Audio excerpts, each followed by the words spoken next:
Basahin po natin, ito pong Joshua chapter 17. You have your Bibles with you. Please turn your Bibles to Joshua chapter 17.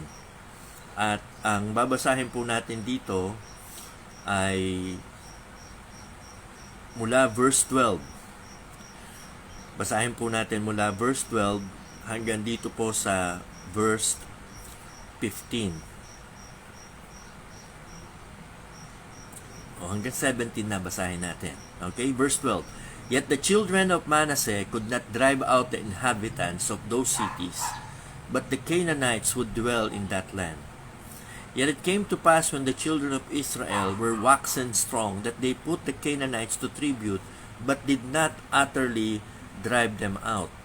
And the children of Joseph spake unto Joshua, saying, Why hast thou given me but one lot and one portion to inherit, seeing I am a great people, for as much as the Lord hath blessed me hitherto?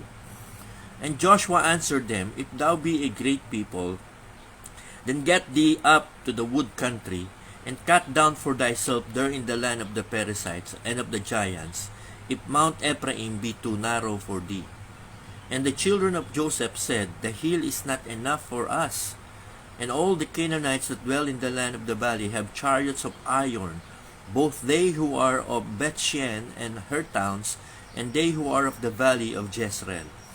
And Joshua spake unto the house of Joseph, even to Ephraim and to Manasseh, saying, Thou art a great people and hast great power. Thou shalt not have one lot only. But the mountain shall be thine, for it is wood, and thou shalt cut it down, and the outgoings of it shall be thine. For thou shalt drive out the Canaanites, though they have iron chariots, and though they be strong. I'd like to speak on the subject, the world is not enough. The world is not enough. Parang title yata ng palabas ni James Bond, The World is Not Enough. Pero originally pala, ang nagsalita niyan ay itong mga children of Joseph, yung tribe of Ephraim and tribe of Manasseh. Kung naalala nyo po ay na bigyan natin ng introduction itong problema nilang ito. Sapagkat ang nangyayari po dito, mga kapatid, ay gaya ng binasa natin, hindi nila buong buo sinunod ang Panginoon na angkinin ang promised land and take it, conquer it, claim it, and be committed to following the Lord. What happened here is, instead of driving away the Canaanites, ang ginawa nila, hinayaan na lang nilang makasama nila. And they made servants out of them. And they charged them to serve them and to pay tribute to them. So, mas pinili nila na mamuhay na convenient at nasa comfort zone kaysa yung sila ay mamuhay as conquerors and take the challenge of claiming the whole promised land. So, here we have the children of Manasseh and the children of Joseph. Pag sinabi natin children of Joseph, yung tribe of Manasseh and tribe of Ephraim yan eh. Okay? Those two tribes were actually children ni Joseph. So, ang nangyari, naglapit sila kay Joshua at sabi nila kay Joshua, hindi sapat yung binigay mo sa aming lupain. The world is not enough. The land is not enough. The property is not enough. The blessing is not enough.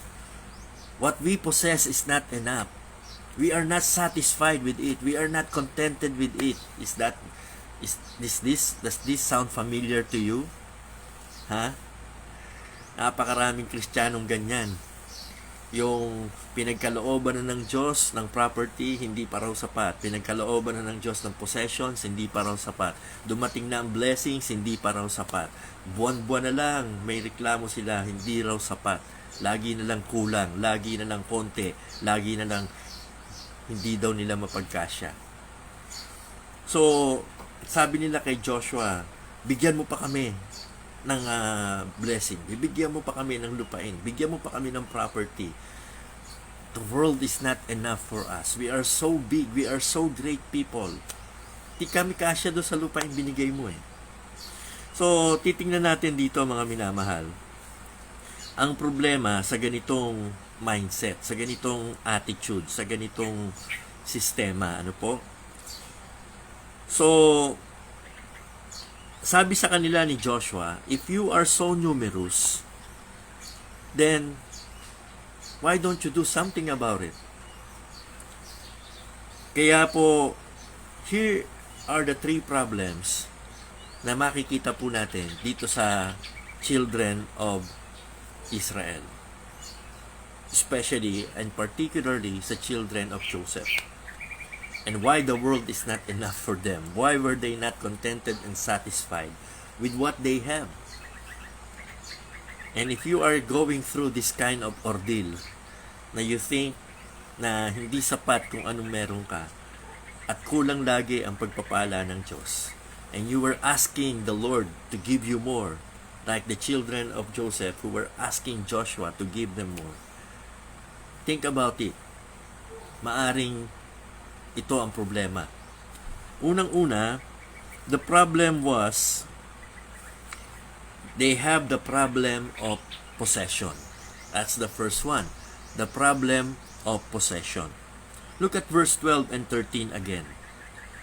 We see the problem of possession here.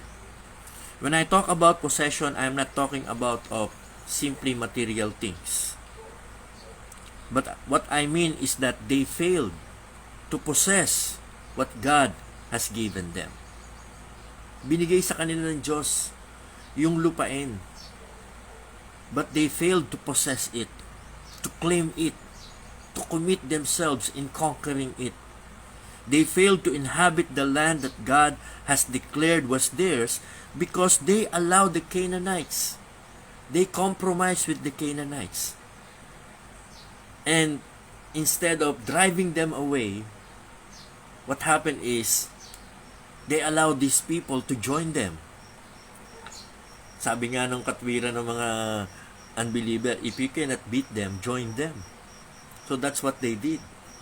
Kasi natakot sila. Sabi nila, they have iron chariots and they are so strong compared to us. Eh, ang sabi nga sa kanila ni Joshua, if you were so great, why don't you conquer these lands? Why don't you possess this land? God told them to possess all the places in the promised land for their territories. Pero hindi po nila ginawa. So the first problem was the problem of possessions. God had told them to completely dispossess the Canaanites from the land, drive them out, kill them, get rid of them, because they have no claim to that land as far as God is concerned. But not only did they disobeyed God and they did not dispossess the Canaanites, but they were making them as their co-partners, their business partners. Mahirap po yan. But that's what always happens, not only to the children of Israel, but even to our fellow believers. Ang problema po sa atin is when we compromise, when we did not commit fully in obeying God. Kapag ka yung dapat ay pinoposes natin at kine-claim natin at kina-conquer natin at tinitake control natin ay hindi natin ginagawa because we want to compromise. We want to have a leeway. We want to extend some friendship and some camaraderie with those people na hindi natin dapat pinakikisamahan. Tandaan po ninyo, tinuturo po sa Bible ang separation. Sabi po sa Bible, be ye not unequally yoked together with unbelievers. For what fellowship had the children of light with darkness? Wala ho tayo dapat pakikipagkasundo at pakikipag-ayon sa mga tao na hindi kapareho natin sa pananampalataya. Huwag nyo silang gawing business partners. Huwag nyo silang gawing close friends. Dami-dami namang Kristiyano na pwede mong maging best friend. Bakit naman unbeliever pa? So, kapag ka tayo po'y hindi sumusunod sa Diyos, yan po ang nagiging resulta. There will be problems with possession, in claiming what God has promised for us. We will be disobedient, we will be dissatisfied, we will be discontented. So the first thing that we have to make sure is that we claim everything that God has promised to us. We commit ourselves in fully following the Lord, in wholly following the Lord. Wag ho tayong magpa-distract, wag ho po tayong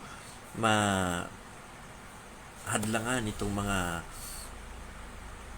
pakikipag-ugnay natin sa unbelievers. Naniwala ho kayo sa akin. Kapag ka ang Kristiyano ay nag-compromise sa mga unbelievers, hindi niya fully mapoposes yung mga tagumpay at pangako ng tagumpay ng Diyos sa kanya. The second problem is not only problem with the possession, but the problem of pride. The problem of pride. Ang yabang nila eh. Pumunta sila kay Joshua, at ang sabi nila kay Joshua, teka lang, parang may kulang eh. The world is not enough. The property, the land that you have given us, hindi sufficient sa amin. Ang dami namin eh. Ang laki naming bansa. We are great people. O, di ba yabang? Akala mo, alam nyo minsan, ang problema sa tao, ito lagi kong sinasabi, wag ho tayong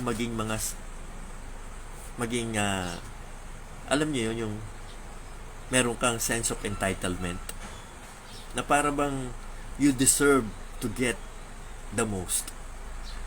Para bang dapat ikaw ang lagi na lamang iniintindi at lagi na lamang pinagbibigyan.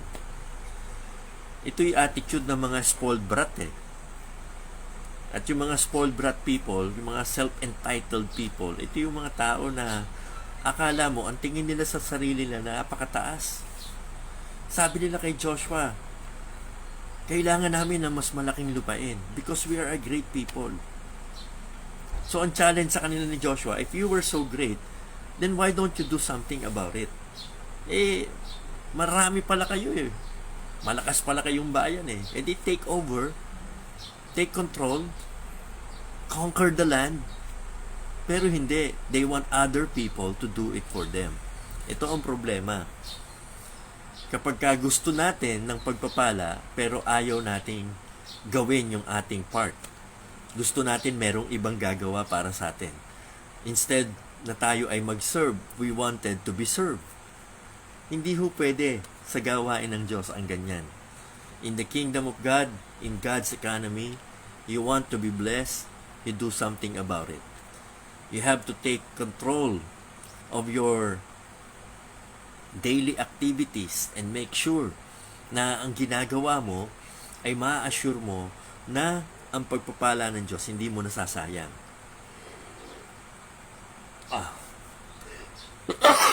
Excuse me, ang hirap nun yung parang kang mababahin na hindi ka mabahin. So, they have the problem of possession and they have the problem of pride. Pride goeth before destruction, sabi ng Proverbs. And God resisted the proud. Huwag ho tayong magkaroon ng attitude na para bang we deserve more than anybody else. Kung ganyan pala ang feeling mo, that you deserve so much more, then why don't you work and put an effort in claiming what you think you deserve? Hindi pwedeng tatamad-tamad ka, hindi pwedeng wala kang ginagawa, tas gusto mo, others will do it for you. Minsan nakikita natin, some people are being blessed materially, some people are being blessed with their spiritual life, at naiinggit tayo. At gusto natin tayo rin i-bless ng Diyos ng ganun. But what are we doing about it? May ginagawa ka ba? Gusto mo lumago sa buhay Kristiyano mo? Nagbabasa ka ba ng Bible? Gusto mo ng answered prayers? Nagpe-pray ka ba? In your quiet time, in your personal quiet time. Gusto mo si pastor malapit sa'yo, pero ikaw ba gumagawa man lang ng hakbang para mapalapit ka kay pastor? Gusto mo mapansin ka ng church, pero meron ka bang ginagawang kapansin-pansin sa church? O, minsan kasi gusto lang natin ng attention, pero wala naman tayong ginagawa na dapat gawin natin para tayo ay maging kapaki-pakinabang sa gawain ng Diyos. So, mga minamahal, instead of craving attention for yourself, alright, give your service to God. Importante po na wag nating itaas ang ating sarili, kundi sa halip ang itaas natin ay ang ating Panginoong Diyos. Sabi nga po, He must increase but we must decrease. Tandaan niyo po palagi, God is resisting the proud but is giving grace to the humble. These people, they were so proud about themselves and yet they are afraid to take possession of the land because they are afraid of their enemies. So gusto nila si Joshua ang gagawa nun para sa kanila. Para sila, para mga prinsipe ha. Gusto nila paglilingkuran lang sila. So, wag tayo maging self-serving, wag tayo maging self-seeking, at wag tayong gusto natin, tayo ng tayo ang nasusunod. Tandaan po ninyo, we are all servants in God's kingdom. Nobody must be above anybody. Alright? Pare-pareho lang tayo lingkod ng Diyos. Kaya wag kang magmalaki, wag kang magmayabang, wag mong tingnan ng iba na para bang ikaw you deserve and others don't deserve at akala mo dapat may gagawin sila para sa'yo. Ikaw ang may gawin para sa kanila. Alright? Seek to serve rather than be served. So they have problem of possessions, they have problem of pride, and they have problem of priority. Ang problema nila ay mali ang naging priority nila. These people, look again at verse 17, the reality is, ang sabi sa kanila ni Joshua, you are numerous and very powerful, pero hindi nyo ginagawa yung dapat nyong gawin. You are to be possessing the land. Dapat sabi, gawin nyo. Diba? Nabasa natin kanina sa Book of Joshua, doon sa last part ng verse 7 ng chapter 17. Sabi sa kanila ni Joshua, Joshua spake unto the house of Joseph, thou art great people and hast great power. Pero ang sabi niya sa kanila, why are you not getting up to the wood country and cut down for thyself there in the land of the Perizzites and of the giants? If Mount Ephraim be too narrow for thee, then do something about it. Cut for thyself there in the land. Do it. Minsan po kasi mga minamahal, mali ang priority natin sa buhay. Gusto natin ng pagpapala, pero ayaw nating unahin ng Diyos. Gusto natin yung all these things shall be added unto you, pero nile-left out natin yung seek ye first the kingdom of God. Gusto natin yung but my God shall supply all your needs, pero nile-left out natin yung sinabi ni Apostle Paul, nobody communicated with me but with you only, but you only. So, bago po natin i-claim yung promises ng Diyos, i-prioritize po natin yung pagsunod sa Diyos. All the promises of God are yea and nay. Ibig sabihin mga minamahal, tiyak yun. Pag ikaw, prioritize mo ang Diyos, inuna mo ang Panginoon, ay sigurado din uunahin ka ng Panginoon. Simpleng-simple lang naman, di ba? Our devotion this morning is not very complicated. It's so simple. If you have a problem with possessions, if you have a problem with pride, if you have a problem with priority, the world will not be enough for you. You will never be satisfied with anything. Kahit na ano pang dumating na pagpapala sa iyo, you will never be contented. You will always complain, you will always murmur, because you think you deserve better than others. You think if others have it, you should have it also. Such wrong mindset and attitude should not be found in believers who are trying to serve God and trying to please the Lord. Hindi ho tayo makakalugod sa Diyos kung mali ang priority natin sa buhay. Why are you expecting God to bless you at all? Diba? Ano ba ang tamang priority? Put God first. Yung iba nga, naglalagay pa nung ano rito sa label ng kanilang nakalagay, put God first, o Jesus first, o God first. Amen? So, paano ko ba uunahin ng Panginoon sa aking buhay? Ay, napakasimple niyan, di ba? Siyempre, Bible, prayer, church, souls, yan. Diyan umiikot ang buhay ng isang taong pinaprioritize ang Panginoon. Bible, you read the Word of God and meditate upon His words. Prayer, you talk to God in your private quiet time. O kahit na when you are with other people, you can always pray and talk to God. Thank Him for His blessing. Acknowledge Him in every decision that you will have to make. And then, church, kahit wala po tayong face-to-face meeting ngayon, you should prioritize the church. May mga online, may mga ginagawa ang inyong pastor para ang church ay ma-prioritize nyo. Your local church, ha? I'm not talking about any church, your local church. Oh. You are allowed to join us in our online services, pero make sure you join first your local church and you support your local church. We appreciate yung mga tumutulong, nagpapadala ng special offering, love gift dito sa Hope Goes On. Pero I always try to correct those. Minsan may nag-email sa akin, Pastor, ano mo, papadala ako ng tithes. Sabi ko, bakit po kayo papadala ng tithes? Hindi ko kami ang local church nyo. Doon po kayo magpadala ng tithes sa inyong local church. Totoo yan. Oho. Wag ho tayong magkaroon ng kaisipan na na-bless kasi ako kaya doon ko ipapadala yung tithes ko. Hindi ho. Hindi ho ganon. Sapagkat ang tithes po, it belongs to your local church.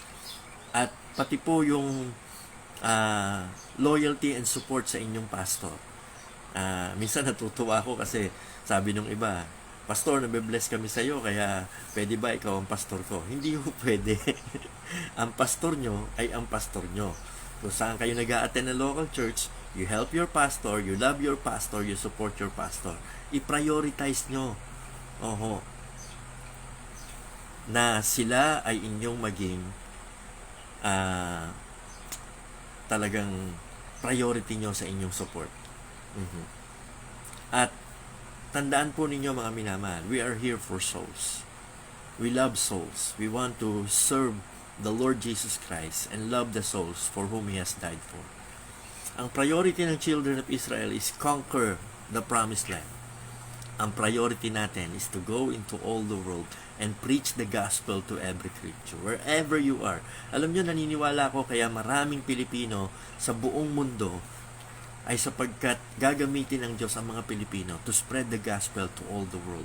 So if you are in Japan, you are in Cambodia, you are in Vietnam, you are in some place in Asia or some place in the Western world, you are in USA, you are in Europe, you are in Canada, or wherever you are, bring the gospel with you. Take the gospel to someone. Reach out to souls. Tell them about the love of Christ. Tell them how to be saved. So, huwag kang magkaroon ng problem sa possession. Kung ano yung alam mo ay dapat mapasayo, then do something about it. Work for it. Talagang pagtrabahuhan mo. Sapagkat ang sabi ng Panginoon, that's how we get things in this life. You have to be industrious, diligent, work hard for it, do something about it. Pangalawa, if you have a problem with pride, get rid of it. Tandaan mo, ang Diyos hindi natutuwa sa mga hambog, kundi doon sa mga humble. Humble yourself before God, and He will exalt you in due time. Laging may blessing yung pagpapakumbaba. At pangatlo, huwag ka magka-problema sa priority. Pag sinabing priority, una dapat yan. God first. His kingdom first. And huwag po tayong magpalipat-lipat ng ating loyalty. Ang loyalty po natin ay tinatawag ng Diyos para sa Kanya, para sa church niya, na kung saan nilagay Kanya, at para sa lingkod niya, na kung saan binigyan Kanya ng tao na mananalangin, maglilingkod para ikaw ay ilapit sa Diyos.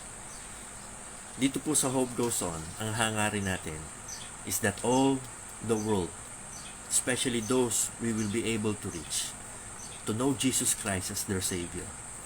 At sa mga Kristiyano, pinagpipray natin, manumbalik sa Panginoon, lumakas sa Panginoon, maglingkod sa Panginoon, so that they can be useful to God in their local churches. God bless each and everyone. Thank you for listening and watching. At sana po, the world will be enough for you. Sabi nga po ng Panginoon kay Paul, my grace is sufficient for thee, for my strength is made perfect in weakness. Most gladly therefore, sabi ni Apostle Paul, will I rather glory in my infirmities, that the power of Christ may rest upon me. Be satisfied in the Lord. Huwag kang maging discontented. Huwag kang maging dissatisfied. Always put God first and the world, and God's blessing will be enough for each of us. God bless. Tayo po'y sama-samang manalangin. Thank you for joining me. Samahan nyo ako, 133 or 35 live viewers. Join me in prayers. Okay? Let's pray for one another.